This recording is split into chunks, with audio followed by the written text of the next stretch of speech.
Caroline Douglas, the Edinburgh widow who brought 5 daughters to Otago in 1858 in search of good marriage prospects.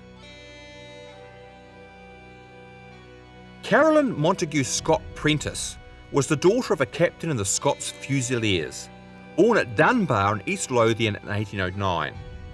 And she went on to marry into another military family when she wed career soldier Archibald Douglas at St Cuthbert's in Edinburgh in 1833.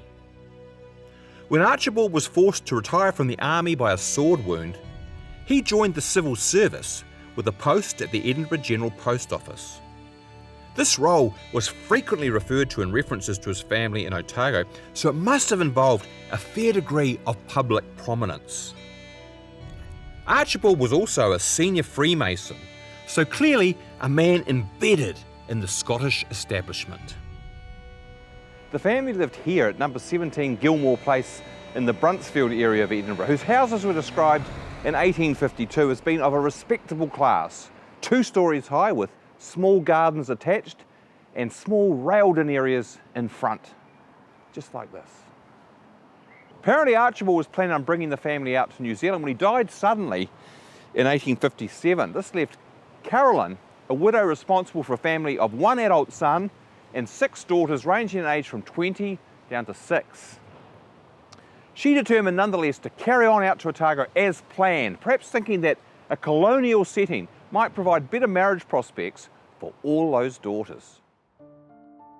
Jane Austen's novels, extremely popular at that time, give a sense of how pressing a middle-class mother like Caroline might have found the duty to secure economic security and social standing for her daughters by matching them up with suitable husbands.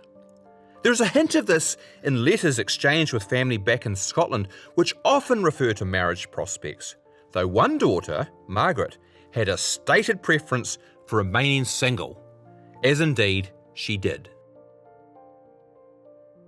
The family arrived in Dunedin on the Jura in 1858, and even though they had travelled cabin class on the ship, they still had to do their fair share of roughing it on arrival in Dunedin, living in a fern tree cottage with little furniture, and they had to earn a living. Caroline and Margaret opened a private school in 1858 in the old Oddfellows Hall, which was here in Princess Street. But in 1861, they separated the partnership and operated 2 separate institutions, the school here in Princess Street and another one in Athol Place. By then, they had also secured a proper wooden house in Pallisher Bay and were taking pleasure in acquiring tables and chairs and other home comforts more akin to their former domestic status in Edinburgh. Caroline's aspirations for her daughter's future husbands were also bearing fruit. One daughter, Anne, had actually stayed behind in Edinburgh and was already married to a talented young Scottish writer, George Cupples, who would go on to considerable fame and fortune. And Anne herself would also achieve success as a writer, mainly of children's books. It wasn't long after landing in Otago that Elizabeth Douglas likewise made her mother proud by marrying Dr. Robert Burns, one of Dunedin's earliest doctors and the son of a keen Free Church family they'd possibly known back in Edinburgh. The 2 youngest Douglas girls, pictured here with their mother in a photographic portrait that was probably taken in Edinburgh before they left, would also make good matches in Otago. Helen, pictured at left, married widower David Con Hutton, the first head of the Dunedin School of Art and an influential figure in the history of art in New Zealand.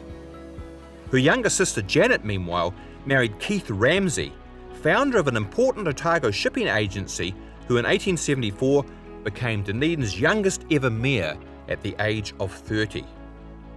Janet was just 23 at that time, so no doubt she is also Dunedin's youngest ever mayoress. The other Douglas children, son John and daughter Caroline, were unsuccessful in the marriage stakes, but they seem to have lived pretty comfortable lives in Dunedin nonetheless. Caroline Sr. died in 1886, aged 77. And 5 years later, when Annie Cupples was widowed back in Scotland, she too chose to come to Dunedin to live with her sisters.